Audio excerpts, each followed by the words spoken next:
Dr. Scotto, good afternoon. Dr. Panettiere, it is lovely to see you. Welcome. I'm sorry I'm late. No, I'm not late. It's 5 o'clock on the. It's 5 o'clock. It's right on the button, and we just opened the webinar, so we're just going to wait until everybody can get on. All right, lovely. Okay, we've already got quite a few people on, so let's get started. So I think it looks like there's still people coming on, but so welcome. It is a pleasure. This is, for those of you who don't know, this is the inaugural seminar for our RBHS seminar series on core facilities. So it's great to see so many of you here. Our first speaker is the renowned Ray Panettiere. I think most of you know Ray, and so I won't spend a lot of time on introductions, but Ray is the director of the Rutgers Institute. You're going to have to RITMS. Yes, Rutgers Institute for Translational Medicine and Science. Right, and Ray is also, and the reason he's here today is because he's the PI on the CTSA grant. I think he's going to tell you a little bit about this grant, but for those of you who've been around for a while, you know that for many years we've been trying to bring a CTSA to New Jersey. So we're very excited that we finally have one.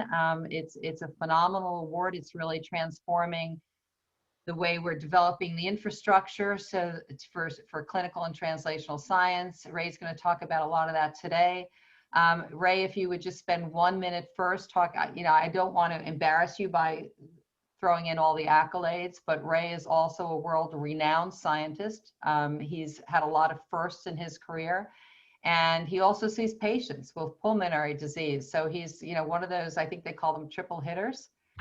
So Ray, and he's also, actually he's a quadruple hitter, because I happen to know he's also a very good baseball player. So so you can talk about that too if you want, Ray, but I don't want to take up any more time, so I'll turn it over to you. I just want to have a few kind of little announcements about how we're going to run this. Ray, do you want to take questions during your talk, or would you rather take them at the end? I don't mind. Sometimes it's hard for me to manage the chat function, and you'll be driving the slides. I haven't shared them, so I'll be saying next slide. If there is an appropriate question as we go along, please stop me and we can chat about it. I have no problems with that. Okay, so the way we're going to do this then, because this is a webinar, so if you do have a question, I'll be monitoring the questions. Just raise your hand. So if you don't know how to raise your hand, there should be a little hand that looks like this. And that hand should be at the bottom, like right next to where the share screen logo is. So raise your hand, and when there's a good time to break, I will ask you to unmute, and then you can ask the questions, okay? So go ahead, Ray, it's yours. All right. Well, Kathy, thank you. And colleagues, thank you. It's a pleasure to be able to present to you all.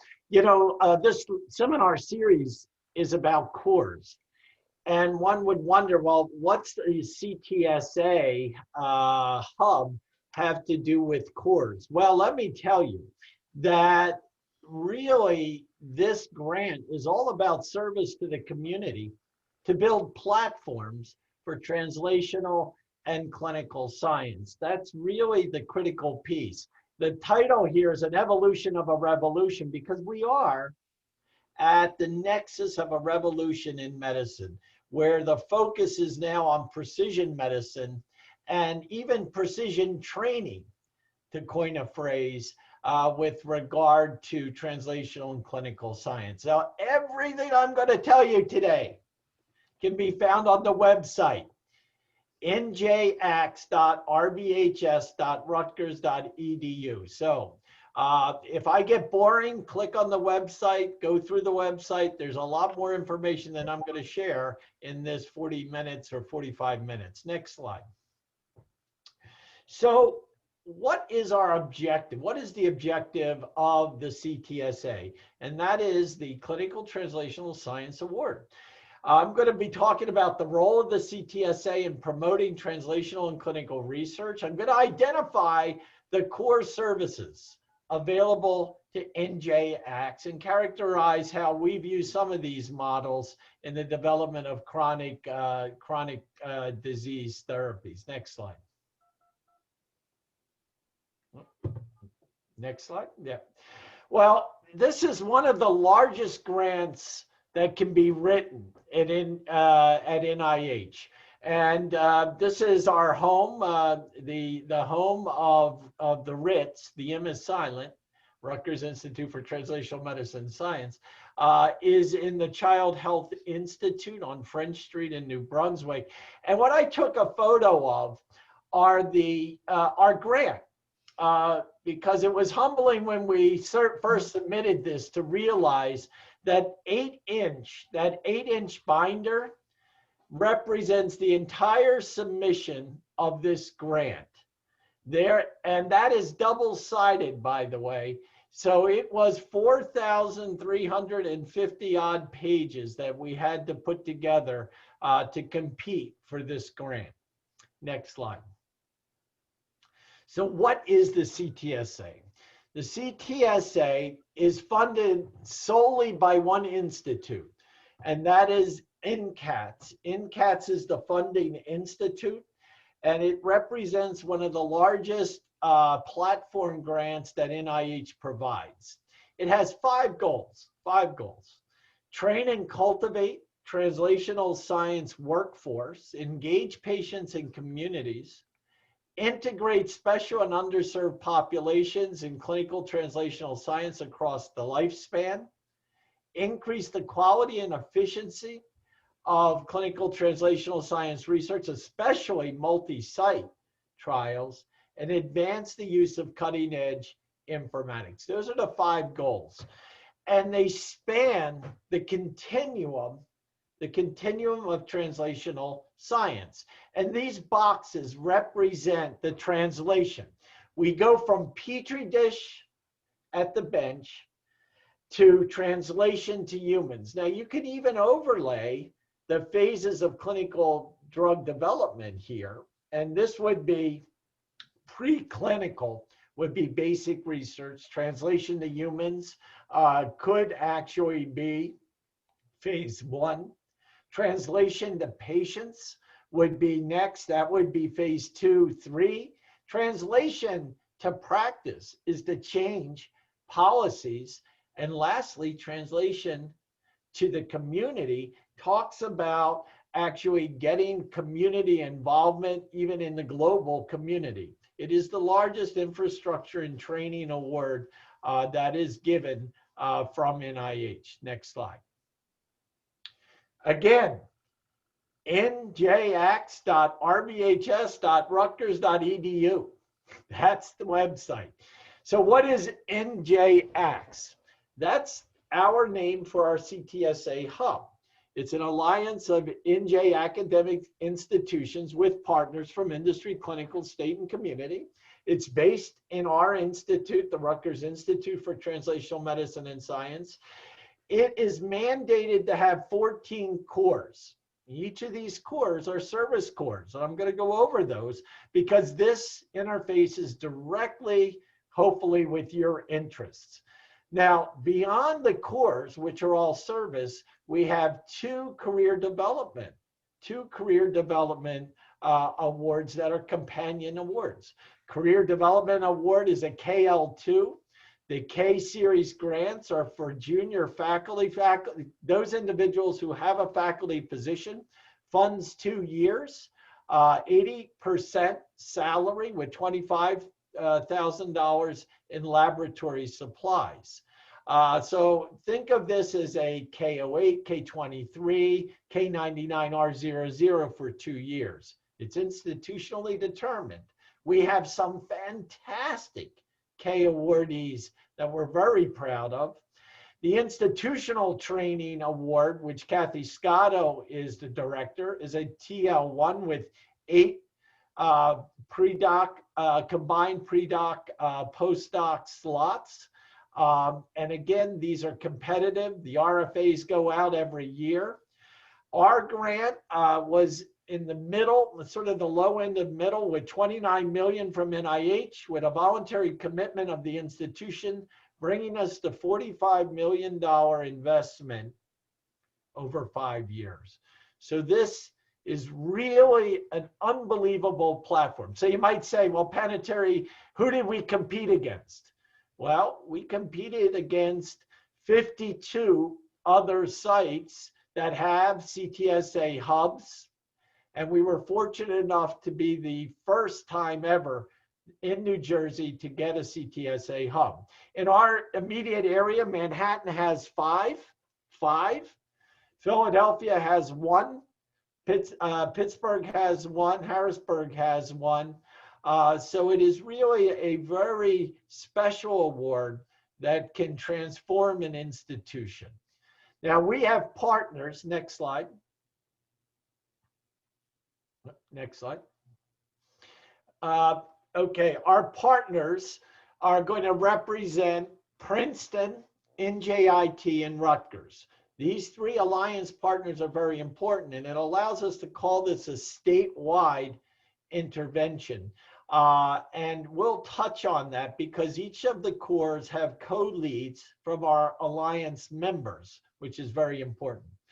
Now, what is the theme of our grant? And not all hubs have themes. We chose to embrace this theme. It represents heterogeneity in disease and response to therapy.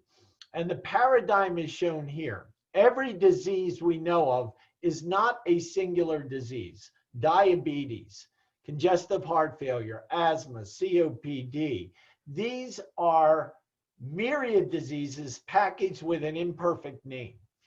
And the reason that's important is if we embrace a precision approach to the diagnosis and management, we need to understand the heterogeneity of the disease and even the heterogeneity of response to a therapy that is based in an individual. That means if I give any of you prednisone, some of you will become cushingoid, others won't, even if you don't have a disease.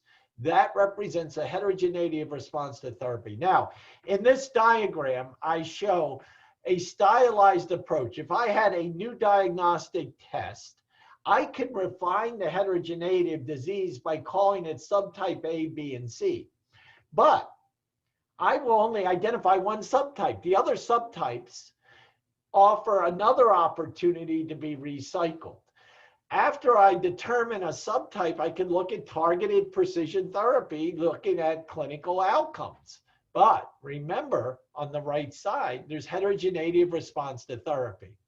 In the left side, our study also identifies the social determinants that can modulate the heterogeneity of disease process as well as response to therapy. Now, ultimately, as we go to T3, T4, and T5, we talk about changing clinical guidelines and then the acceptance of a clinical paradigm. But all that fails if providers don't write for the particular device or new therapy, and if payers don't pay, it all fails.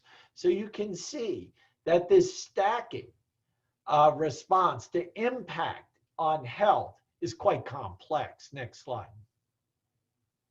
Now, there are examples in our disease states where precision medicine is used. I only show a couple that are currently used. There's a biomarker that defines a subtype of a disease, be it coronary artery disease, and then there's an intervention that is targeting a subgroup. So these are successes.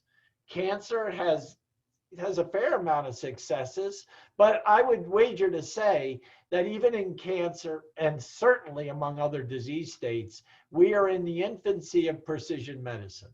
So we need better ways of characterizing response to therapy and the disease process itself. Next slide.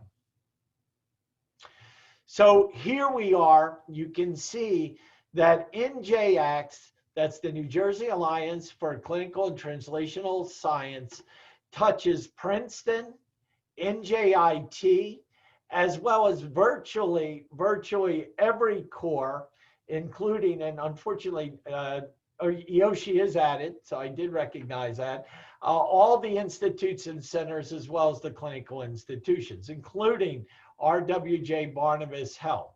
So we have a robust partnership of stakeholders that represent virtually all the institutions, biomedical components of our BHS, as well as Princeton and NJIT. Next slide. So what is the infrastructure? We have an administration core, which doesn't offer much, but navigates all the other cores. We have informatics core. The informatics core is critical to the operation of NJACTS. I'll touch on that. I'll touch on each of these as I develop the talk. There's a community and collaboration core, translational endeavors, research methods, hub, research capacity, network capacity, and we have two optional units that are quite interesting. One is biomarker discovery, and the other is machine learning and artificial intelligence in the diagnosis of chronic illness. The training groups are represented in the lower left-hand corner box: trainees, junior faculty, and an academy of mentors, which we're very proud of. These are the ones who are qualified to mentor Ks and Ts to serve as mentors in this infrastructure. Next slide. Again, the website. See, now it's getting subliminal. When Neil clicks that, all you're going to do is get a flash and you'll memorize it. All right. Next slide. I think you skipped the slide. If you go back. Yeah. So let's talk about the individual cores. The informatics core is headed up by Frank Sonnenberg, David Ferran, and Bar Van Essen. All three of these have a very specific expertise. Frank Sonnenberg in EMR mining, David Ferran in user interface in clinical research data warehousing and image analysis, and Bar Van Essen is our tie into the Office of Advanced Computing that ties us into the supercomputer. We're now in the process of developing a clinical research data warehouse, which will be interfacing with the Barnabas Health System and EMR. This encompasses the 13 hospitals. Right now we have 7 or 8 EMRs. These are all being collapsed into one, and that will be Epic. We are intimately involved in the data streams into the clinical research data warehouse to be able to de-identify and to mine this data for clinical research as well as for big data analysis. It supports IT and the needs. We also have a clinical trials management system, and we use a variety of platforms, OMOP being one that communicates with the CTSA hubs, but most notably REDCap. REDCap is a CTSA developed tool out of Vanderbilt. It allows us to build a variety of platforms for clinical research. We have augmented analytics capabilities and assist faculty, and we provide informatics training across the workforce continuum. We have planned badging for informatics. It's not currently available, but we hope to stand that up in the very near future, and that'll be under the guidance of the informatics core, as well as Kathy Scotto in the graduate school. The next core, quite important, is community engagement. That's headed by Shauna Hudson and Altalia. They have developed a very interesting network of networks. They've embraced over 30 community-based organizations that could run out studies to the community to get bi-directional feedback from the community, as well as giving the community back results before publishing the data. It offers consultative and training and technical assistance. You can find that on the website. And it implements novel community engagement strategies. An example of this is that Shauna was successful in getting a supplement called Radix Up. This is a prestigious award that was given to implement COVID testing in underserved minority populations. We are successfully implementing that award, and with fantastic results. The focus groups are all completed, and this will all occur within the next year, year and a half. Team Science. Team Science is headed by Ned Latamy and Bijou Parakadan, as well as Raphael in the School of Assessment. It's a fantastic course that's been developed. Here we develop workshops and retreats to focus on the catalyzation of team science, ensure collaborative research. We are also interfacing with another large grant called the Rutgers Optimizes Innovation in developing entrepreneurism, a wonderful course that has just been stood up in team science will hopefully again serve as a foundation for our badging moving forward. Next slide. Workforce development. Workforce development's charge is to build a nimble workforce for clinical and translational science. This spans the development of research coordination, as well as educating not only junior faculty and trainees, but also those faculty who want to be engaged in translational science. This is headed up by Lauren Alcunas, Barbara Glatson, Ann Stock, Rick Marlink, and they've done a beautiful job in building an internship that actually is feeding undergraduates into each of the cores for training opportunities. Workforce development has a very accomplished grantsmanship course where people can take the workshop, get assessments on their grants that have led to remarkable success. Again, going on our website, clicking on workforce development will give you the perspective of what is being done. Pilot grants, we've had some change in personnel here, and I apologize not having them all listed. Arnold Rapson is heading this initiative, along with our Sam Wang from Princeton and colleagues from NJIT. What is the Pilot Grants Program? It's an RFA that goes out yearly, and we are now up to $640,000 in pilot grants. These pilot grants span 3 different categories, very exciting categories. We look for partnership between 2 alliance members to build the proposal. Many of these grants, at least 3 to 4 of the grants that are awarded are $110,000 a year. We have other smaller grants, Propel grants, things that are jump starting and sparks for innovative ideas, high risk. Pilot grant RFAs come out on a yearly basis. Again, this year we are fortunate to give out about $640,000. BIRD. BIRD is our Biostatistics, Epidemiology, and Research Design core. Jason Roy is heading this up with Perry Haulitis in the School of Public Health.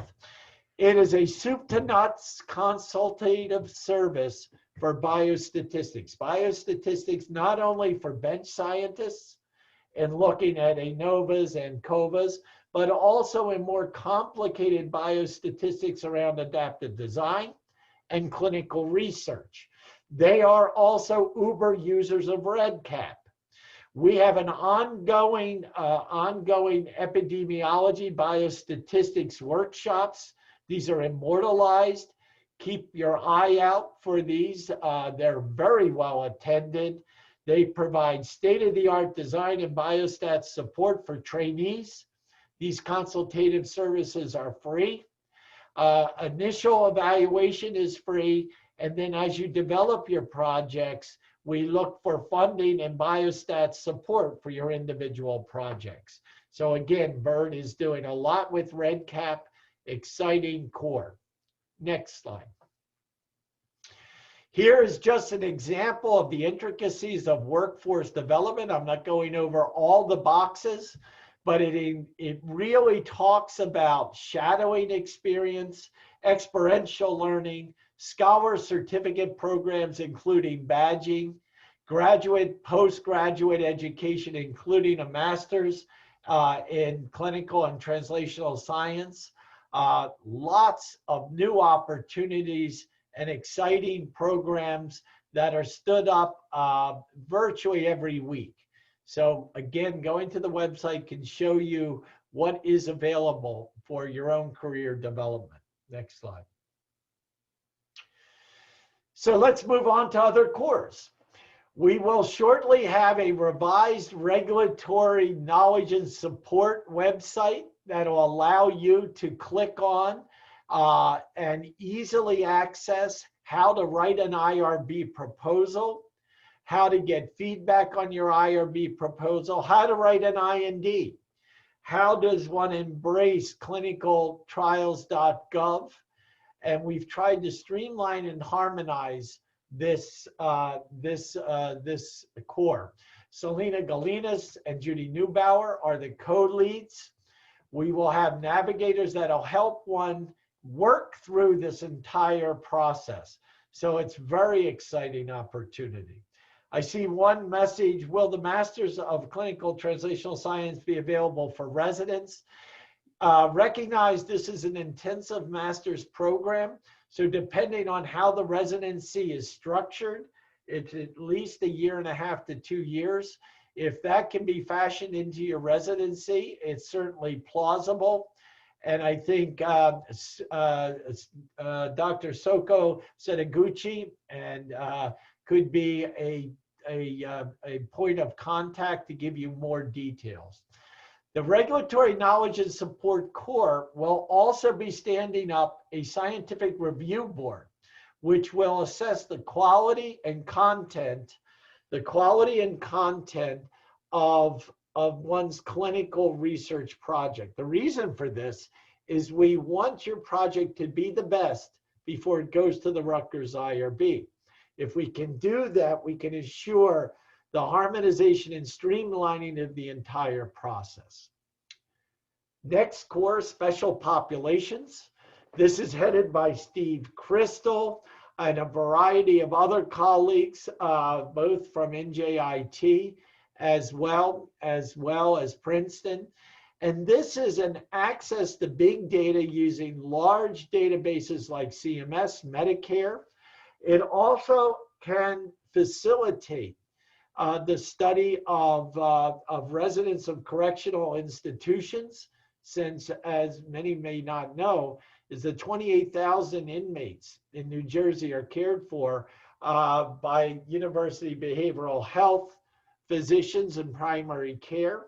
And we have embraced that group as a special population. Other special populations are opioid substance use, a variety of very interesting special populations, and geospatial mapping of health to virtually the block level. So if you have science that needs that kind of detail, seek out special populations. The next 3 cores, patient clinical interactions, trial innovation, and participant recruitment, are headed up by Mark Einstein, Sunanda Gar, and Howard Kippen. This is a group of cores all designed to facilitate clinical trial execution. We're very excited about this because we have hit some major successes in our 2 years of this grant. It will provide a feasibility assessment as to whether we have patients for your clinical trial. It can devise individual recruitment plans and foster, again, back to special populations, studies in vulnerable and unique cohorts. Next slide. The biomarker discovery is translating molecular signatures into cures. This is headed up by Marilla Gennaro. She's focused on testing this in 2 diseases, asthma, and tuberculosis. But she has done a remarkable job in the characterization of COVID-19 antibodies, has been at the forefront in devising these processes, which has had huge success. The biomarker core is open for consultation to Marilla. She has a variety of interesting approaches using fish flow to characterize mRNA signatures in circulating immunocytes, as well as a variety of other unique platforms. Our last optional core is based in Princeton. Machine learning approaches to mental illness and chronic disease. Jonathan Cohen and Nathaniel Daw are heading this initiative. They are using social media to identify patients with mental health and can actually establish through AI and machine learning novel approaches that will impact also on neurocomputational measures using sophisticated PET scanning. So it's a fantastic utilization and discovery of AI machine learning, much different than mining clinical decision-making informatics, AI machine learning. We're actually using social media to mine specific chronic illnesses and the impacts of therapy. Next slide. So the infrastructure of our training, KL2, that's headed up again by Sally Radovic. We fund 2 KL2 funded and 2 RBH funded scholars, giving us 4. They develop translational research faculty, providing 80% predicted time to develop independent research programs. There's didactic courses, elective courses.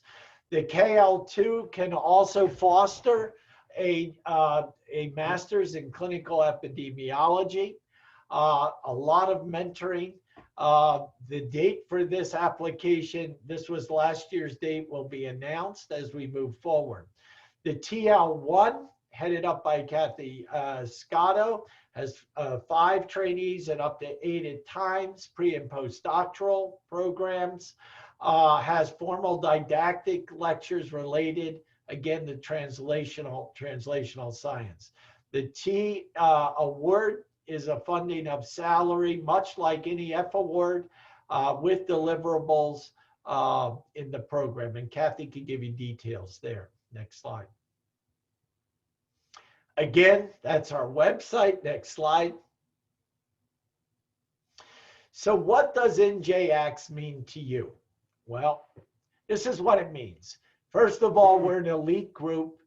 We are of the finest doing translational and clinical science nationwide. We have $640,000 in pilot grant funding. We have the availability of state-of-the-art tools for research. We can assess access to new participant populations from community and special populations. We can train students, staff, faculty in clinical translational science using a precision approach. Our junior faculty have career development awards. Student and postdoc training grant slots are available. We promise to give improved efficiency through hospital systems. And very importantly, we get access to NOCs that come out only for NJACTS hubs. So we can apply where others can't. It gives us an opportunity to work with other hubs. Next slide. So let me tell you about a new vision that comes out of those 3 cores related to the clinical trials program. We are very, very excited about this. We have stood up a clinical trials office funded out of the RBHS Chancellor's office. We manage the CTO. The CTO has the opportunity to align 3 domains: the execution of clinical trials on the right side, regulatory affairs. This is where the scientific review board will help you formulate your IRB submission.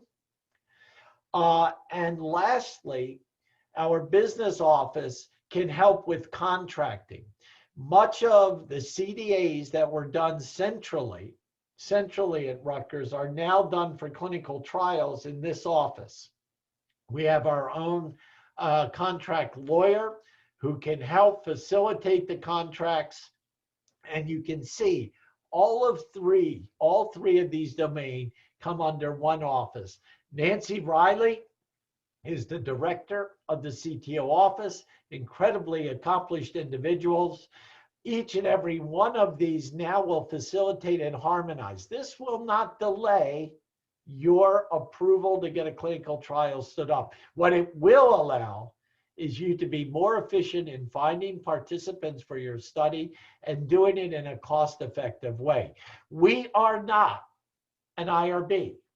The Rutgers IRB will stay where it is in central administration. Click on the next slide, Neil. The Rutgers IRB is there. Our regulatory affairs will tune your application so that when you get to the Rutgers IRB, it will go through smoothly. We will no longer have the log jam that we had for years because the Rutgers IRB was trying to correct and give feedback. That's not their job. Their job is to protect patients and make sure the question is scientifically sound, amongst other roles. Our job is to make your application the very best.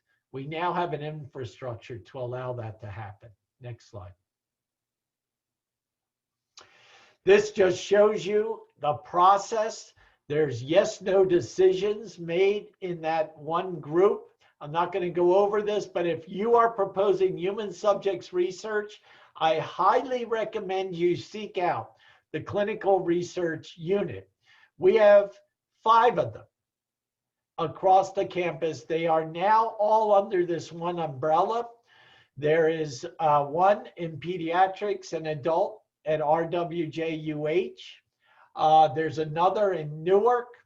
There is also one in the dental school. And lastly, there's one in Aoshi. What we have tried to do is unify these CRUs to serve your needs in providing the research coordination for your study. If there's minimal risk, we go through this process quite swiftly, and it's an exciting overview of the big projects that's going on. Go back one, Neil. I do want to show on the execution, we have 2 yellow boxes. Encore Enterprise is our clinical trials management system. We're standing this up. It will be done in the CRUs. It's a soup to nuts management program for clinical trials. It can track billing to the sponsor and receipts to the sponsor, as well as facilitate the tracking and use of coordinators. The other yellow box is a very important tool, Deep6. Deep6 is an AI machine learning tool that can mine any EMR for inclusion-exclusion criteria for your study. A matter of fact, it will allow us to determine whether your study could be accomplished given the numbers of patients who would qualify using your inclusion-exclusion by mining the EMR. By implementing these 2 tools, we think we can harmonize, streamline, and be much more effective in increasing our participant pool. Go back, next slide, and next slide. So exempted reviews, we are going to take on ourselves, hopefully in conjunction with IRB. If this is an exempted review, this will be determined within the CTO office, so that we can expedite the standing up of your study. Next slide. The workflow for greater than minimal risk, as you can see, if this is investigator initiated, we will have an assessment by our feasibility review to determine whether patients qualify. If feasible, they proceed to IRB review, that is through the scientific review board. If it does not, then we try to help the investigator, maybe in broadening their inclusion-exclusion criteria, and then calculate the number of patients who would qualify for your study. You can understand having the intelligence of how many people could qualify in our EMR will make us so much more efficient. Next slide. The SRB, Scientific Review Board, is shown here. We're going to use Encore to track this. There will be a group of peers highly qualified to assist you, as well as ethicists on our Scientific Review Board. This is patterned very similar to CI&J Scientific Review Board.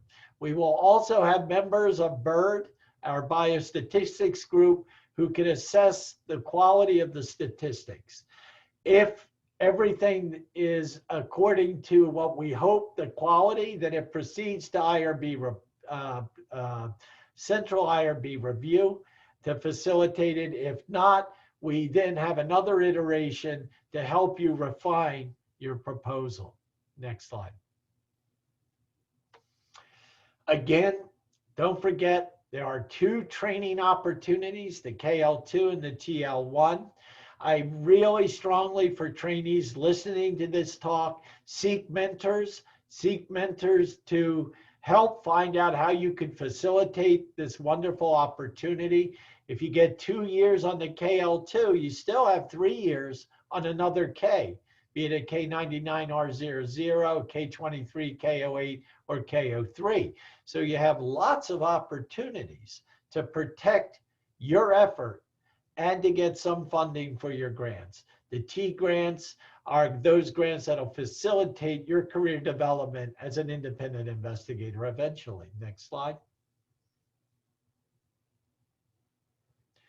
Again, our website, keep that in mind. We have been very successful in the last 2 years, and I want to share and finish with our successes. Cohort building.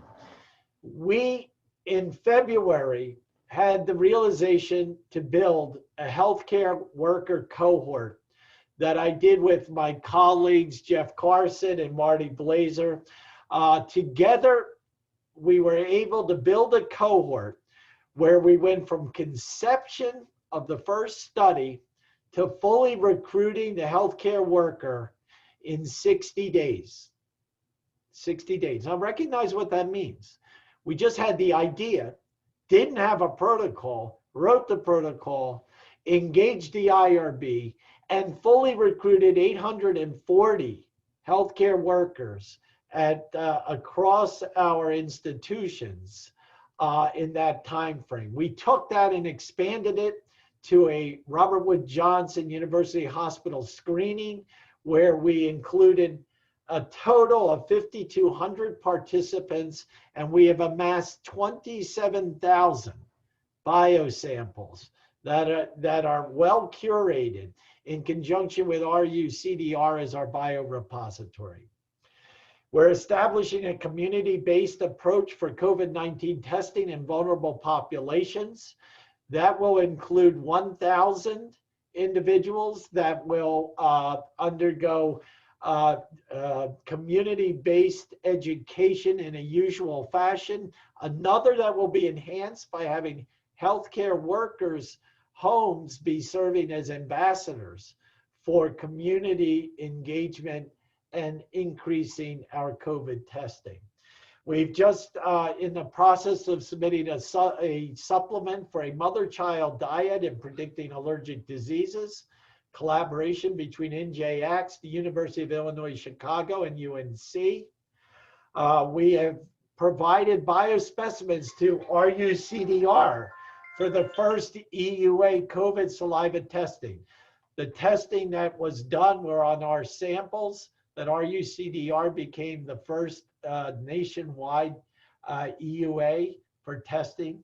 We were sites for Moderna, Pfizer vaccine trials, as well as the J&J trial, headed up by Jeff Carson. I'm pleased to announce that we were the second highest recruiting site in the world. Now, the third site was Columbia. and my colleagues always laugh. I didn't have any idea that Columbia University could recruit. I said, no, that's Columbia with an O, the entire country of Columbia. We recruited 850 individuals for the vaccine trial.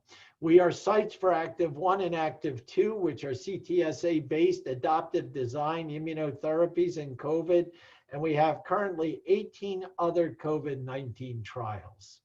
So we are very proud of the success that we have been able to implement giving our course in the last 2 years. This is only 2 years. We look to market our program to all of you, all 98 who are on this call. You are so informed that we have the capability of helping you build your translational and clinical science. Next slide. Our supplements that have been awarded to us on top of the other monies that we have received are highlighted in the blue above. We have other pending grants that are currently occurring. We are thrilled with how successful we have stood up this program. And the more supplements we get, the more opportunity we can provide our ecosystem, NJACTS, and you with opportunity. Next slide. So again, what does NJACTS mean for you? Well, hopefully you get a sense that we want to engage our community. We have training, which is so critically important, but we have the availability for pilot grant funding. And please go back to the website. You saw it 4 times. I practice functional redundancy in adult learning. If you didn't hear it more than 4 times in this talk, it's not important. You at least saw my website, our website, 5 times. So next slide. At the end of the day, what we want is to have the right diagnosis for the right patient to get the right therapy at the right time. That's precision medicine. We can do that in conjunction with a platform that serves you all. And we look forward to you engaging NJACTS in your own science. Last slide. I want to thank you so much for this opportunity, Kathy, and happy to take any and all questions. Thank you again. Thank you, Ray. I mean, that was such a tour de force. I'm sure there are going to be a lot of questions. We have close to 100 people that are still on the call. It was just amazing. I think we can all be very proud of the success in just 2 years, because this was certainly an effort. It was really a Jersey-wide effort. It involved so many universities, and it's just, it's just amazing to see it. So just as a reminder, if you have questions, just hit that little hand at the bottom of your screen and I will unmute you so you can ask them. It's interesting that there were several questions as you were going through that got taken down because you must have answered an awful lot of the questions as you went through, Ray. So thank you for that. I did actually get one question by email, and that is who qualifies for the postdoc and pre-doc positions. And we have 3 universities, as Ray mentioned. We have 3 universities who are partnered in this. So any student or postdoc from NJIT, Rutgers, or Princeton is strongly encouraged to apply.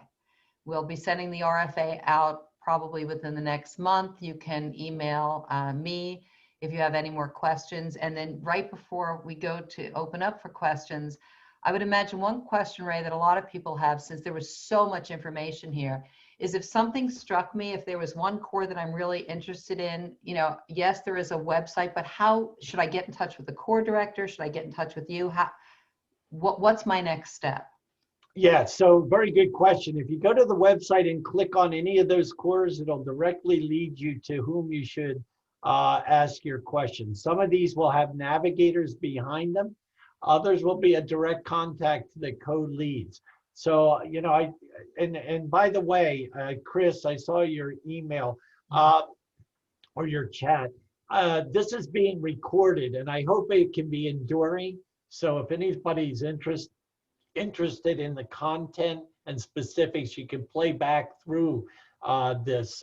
Kathy, is that going to be happening? Yeah, so we will be sending out a link. This is the first, for anyone who got on late, this is really the inaugural workshop for a whole series of core facility presentations, and all of those will be recorded and will be available. We'll send out the link for that actually pretty shortly. So, you know, you can keep up with it. You can go back to it. Please recommend it to anyone who couldn't make it today, because again, I think there's an incredible amount of information, Ray, that you provided in a relatively short time. So it's a great question, and we'll get back to everybody. We'll just send out a blast email with that link.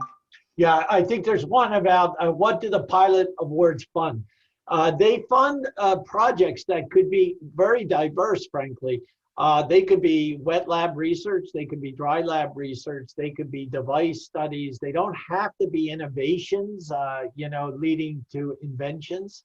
They are fundamental or clinical or translational studies related to a topic that is important.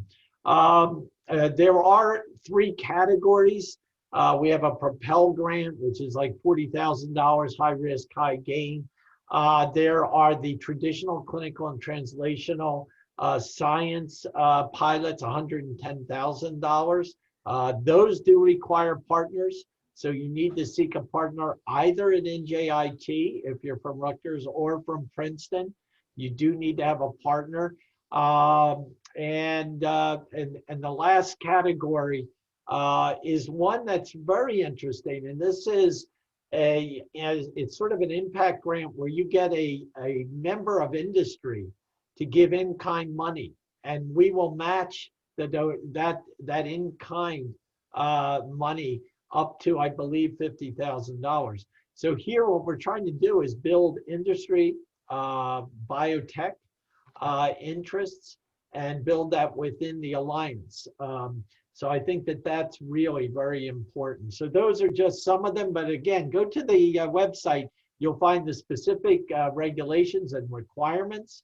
That RFA is getting stood up, by the way, in the next 3 weeks or next week for a letter of intent.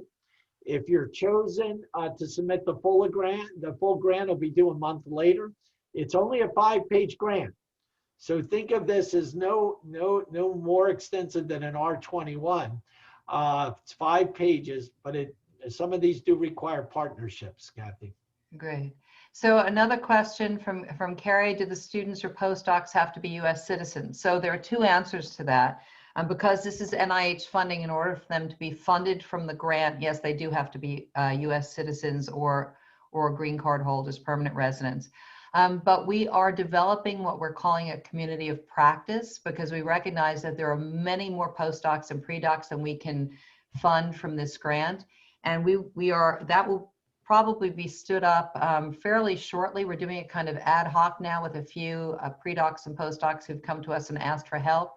But we will be setting up something more formal where we will be able to give the opportunities that we can afford those trainees who are actually on the grant to a much wider group. And that's really the goal of, certainly it's our goal, and it's also NIH's goal to do that. So there'll be more information on that, and I'll make sure I send the information directly to you as well. I see there was someone who asked about a molecular biomarker study. Absolutely, please contact Marilla Gennaro. She's on the website. She heads up the biomarker core with novel biomarkers. Much of what I talked about, by the way, is in non-oncology because CI&J does the oncology research. So just so we level set here, we don't completely exclude oncology. We recognize that CI&J has an NCI designated comprehensive cancer center, and we don't want to be overlapping in the science. So we've had pilots funded that are cancer centric but are expanding it to non-cancer, and that's a perfectly reasonable pilot. So keep that in mind. Okay, great. I really appreciate the fact that no one actually used the hand raising. Since I never use hand raising, I wasn't sure it was going to work, but that's great because we all adapted to the chat. So are there any more questions either? Oh, good. Okay, great. I'm going to open it up. That's Marilla, I think. Can you unmute? Yeah. Oh, there you go. Okay. There you go. Dr. Gennaro will take every biomarker study you want. How about that? Yeah, thank you, Ray, for this, very comprehensive presentation. I wanted to ask something that has nothing to do with biomarkers, and as we were talking about biostatistics, etc. Is there any plan to do training in coding in R? I think that this is something that should become. I don't know how to code in R, so that's my. But I think that is something that is becoming more and more kind of a basic tool, and many of our investigators don't know how to do it, and that would be a tremendous help in getting all our investigators, especially the more junior ones in in the 21st century. I think that's a great question, and I would defer that to Jason Roy to see how we would build that into it. The School of Public Health has a lot of a tremendous amount of resources there with regard to training and opportunity, and much like we did with REDCap, they may be very helpful. So Ray, there's one other question. Does one need to be a member of NJACTS to access the course or training opportunities? No, you don't have to be a member, but I can tell you that we are looking to expand our membership. Undergraduates are not included in the membership, but there are membership opportunities for trainees as well as faculty. So please engage in that. It would be a great opportunity. That and $1.50 will get you a ride on the bus. But there's no special discount if you're a member. CI&J does it a little different. Their business model's a little different for members versus non-members. We view this as open access. Much of our lectures that we give in seminars are available in an enduring fashion and are not limited to members. Great. Are there any other questions? Oh yes, we have one. Okay, David, I'm gonna open it up so you can talk. I think are you unmuted? I have a question from, Yeah, I'm unmuted. Great, Yeah. Thank you. Yeah, so my question here is, I do the biomarker study for molecular biomarkers. I need tissues from a community hospital and out in the around, the Barnabas. I wonder, does this system can help us to get the tissue from all the community hospital? Yeah, so that's a very good question. I think what we could help with is getting you in contact with the specific pathologist. The pathologists are the ones in laboratory medicine that actually own that tissue. If these are questions that are related to cohorts which are currently available, for example, the Rutgers Corona cohort that we have, the 840 patients, we have an approach and a committee that will assess the scientific need and quality. Because as you can imagine, some of these samples are very precious.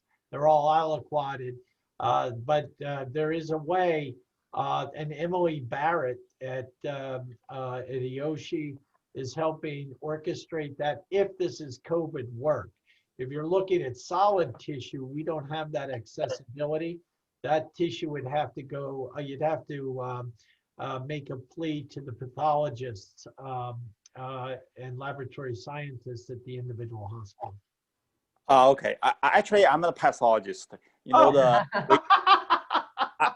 I need a tissue from a community hospital because I'm working on RWJ, and so we need this contract. They said we need some tissue transfer contract, but Maybe we could take this offline. You can send me an email, and I'm more than happy to figure out how we could help and facilitate. Okay, thank you. Thank you very much. Ray, we have one more question from Judy Deutsch. How does NJACTS cores interact with school-specific services? For example, the School of Health Professions has a methodology core. Yeah, that's a great question, Judy. You know, we don't, you know, in the case of the School for Health Professions, many, you know, Barbara Gladson is there, Doreen is a code lead. So they have been integrated into NJACTS. I can't comment specifically on your methodology core at SHP, but certainly we want to work in concert and work in a unified manner with what's going on at SHP. So in no way are we trying to compete. We want to be augmenting, but I can't comment because I don't know what the methodology core does at the School of Health Professions. But I can tell you that Barbara Gladson is intimately involved in our workforce development.